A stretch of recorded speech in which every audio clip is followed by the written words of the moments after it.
Hi there, Raederle here. If you're new here, you're in luck because today I'm giving you a cohesive look at what I do and who I am, something I've never done before on my channel. I've never been able to work for other people. I've never held a 9-to-5 job and never will. There was 1 month of my life where I worked 40 hours and I literally felt like I was dying. This is largely because I'm a neurodivergent, which I'll tell you about later in this video. Because I have not been able to work for other people without imploding, I've worked for myself since I was 18. I'm 32 now. I take freelance jobs as an editor, artist, illustrator, and consciousness alchemist, but mostly I focus on creating things that I'm inspired to create. Recently, I've been making necklaces. I also enjoy wire wrapping, acrylic painting, writing calligraphy letters to friends and patrons, watercolor painting, paper crafts including elaborate present wrapping, sewing, and gardening. Earlier this spring, I made a badass dress for one of my internal fragments who calls herself Claudia.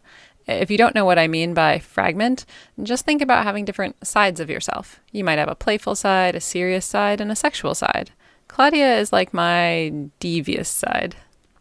Anyway, jewelry and clothing making are really just side projects from the most important creations in my life: books and board games.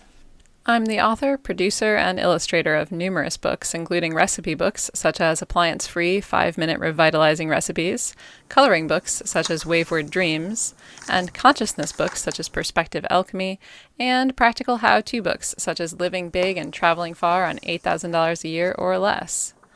I've also designed, written, and illustrated numerous board games, such as the strategy games Heir to the Phoenix Crown and Numinous Conflict, and the game of ethical quandaries, Voice of Conscience. You find a wallet with $350 in cash.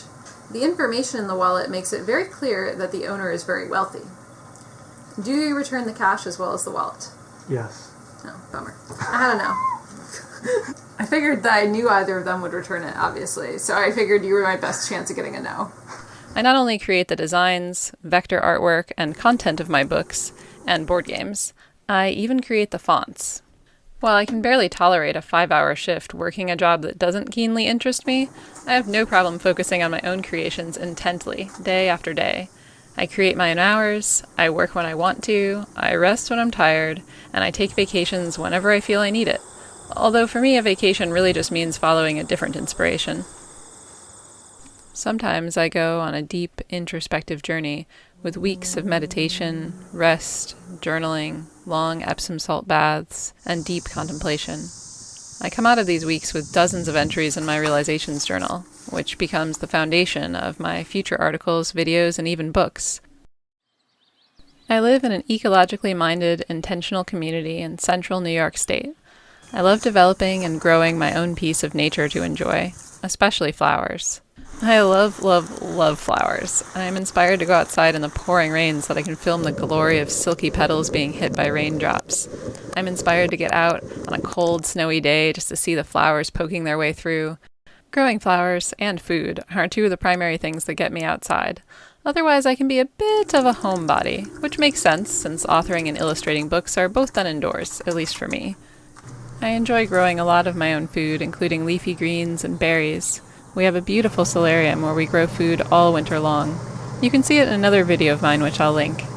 Our garden is blessed by a gorgeous, seedless Concord grapevine, which my husband Greg planted before I met him. He'd been making his own sulfite-free wine for a while, and I continued this tradition with him, taking over the grape harvesting, sorting, and cleaning. He manages the fermentation, and we do the bottling and the drinking together. Prior to meeting Greg, I was strictly straight-edged for many years. No alcohol, no drugs of any kind. I haven't really changed much, except I do now enjoy our homemade wine on special occasions. Wow, that's really good. Living healthfully is very important to me. In my early 20s, I fancied myself a raw food guru and educated people about the benefits of antioxidant-rich eating. Today, I teach people how to thrive on a wide variety of diets, including raw vegan and omnivorous healing diets, such as the GAPS diet. I also teach people how to restore their teeth through my Teeth Remineralization Masterclass, which you can watch here on YouTube or read on my website. This series contains 7 real-life stories of people who healed their teeth, including my own story. In my early 20s, I worked as the chief editor for the Vegetarian Health Institute for 5 years, and I wrote numerous nutritionally complete meal plans that were vegetarian, vegan, and raw vegan. I was paid to read and edit 20-page reports written by doctors about nutrients such as vitamin D and vitamin K2. This furthered my own self-motivated research, which I had begun when I was 16. 16 was a crucial turning point in my life. I was in a relationship with my second love. He lived with me for 18 months, and I fancied him my fiancé for a time. We planned to move to Chicago and go to college together, but I broke up with him before any of that came to pass. He was madly in love with me and very handsome and strong, but he was also controlling and often dishonest. While I was with him, I led a very high-stress life where I was going to school with many students roaming about who I don't know or really care about, and working as a web design intern after school, as we are headed to work. So this is just my, everyday little trek. And then coming home from work to spend time with my loving yet abusive boyfriend. Yes, it's so awesome. We ate a lot of takeout food loaded with MSG, canola oil, and acrylamide. He smoked a lot of pot, and I joined him in this. My health had never been very good, but at this time, my health crashed so completely that I was experiencing constant stomach pain, among other myriad pains, all the time. Doctors didn't help, so I quit allopathic medicine and began my own journey. My second love was not helping my emotional health, so I quit him as well. I spent the next 2.5 years with my third love, who was an artist. He was my muse, but he was also abusive in his own ways. He lied to me regularly, and when I was 20, I left him. 9 months later, I met Raederle. He and I said vows 6 months after we met, and a couple years later, we discovered polyamory. Raederle and I are still together and have been for 11 years now.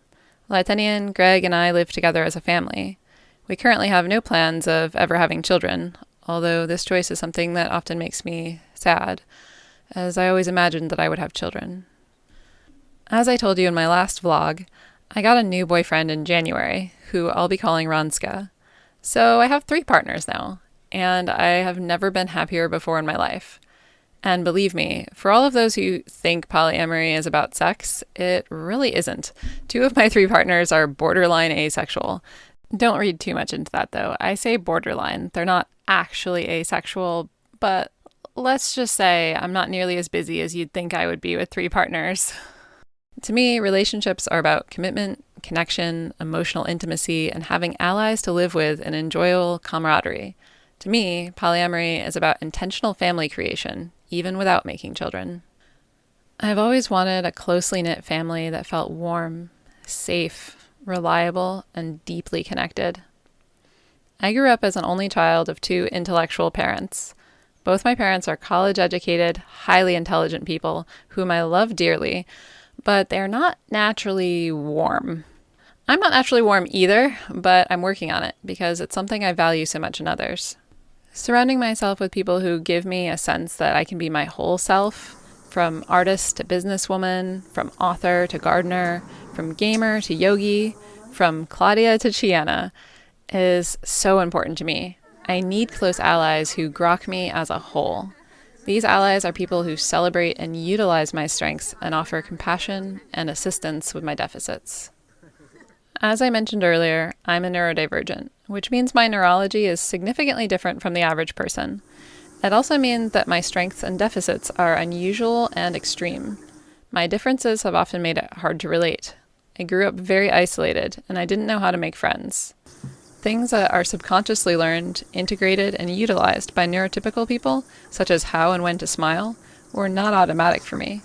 I learned how to make many of my facial expressions through much childhood practice in the mirror, and I learned when to make the appropriate facial expressions through much trial and error in my teens and 20s. As a child, learning these things at a conscious level was a detriment. It meant I was years behind my peers with social skills, even as my skills in mathematics, writing, and art excelled past them. As an adult, it has become an advantage to know so many things consciously that most people only know subconsciously. While I still can't process a novel social interaction smoothly at a subconscious level, my perception of what is happening at a conscious level is profound. I use this skill to help my clients see their own subconscious patterns consciously, allowing deep insights into one's behavior. If you want to learn how to delve into your subconscious motives, pick up a copy of my book, Perspective Alchemy. In addition to processing social experiences at a conscious level, I also have a wide array of sensory sensitivities. My fine-grained perception of color is purely a gift. but my sensitivity to textures and sounds has mostly just made my life harder. Fortunately, aside from Claudia's dress, my entire wardrobe is made of super soft, organic cotton, meaning that my childhood days of endlessly feeling itchy are long over. And my husbands are very considerate of my sound sensitivities. For example, they let me know when they want to make a smoothie, and I leave the room while the blender is running to make the noise less intrusive. While I have no official diagnosis, it would be safe to say that I'm on the autism spectrum, although I highly prefer to say that I am neurodivergent, because of the rampant misconceptions and assumptions about autism.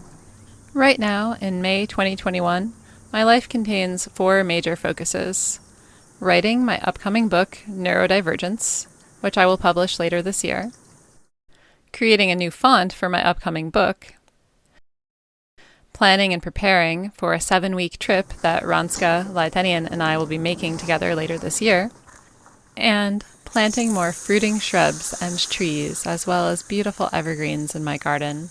Hopefully, somewhere in all of that, I'll find time to make more videos for you. I started some filming for the 4th lesson of my teeth remineralizing masterclass, so hopefully I'll find time to get that up soon. In the meantime, if you're experiencing dental pain, remember you can read the full class on my website, and if you have questions about anything, leave a comment. If you want to support my work directly, sign up as my patron. You'll get exclusive access to my realizations journal and a wide array of other perks.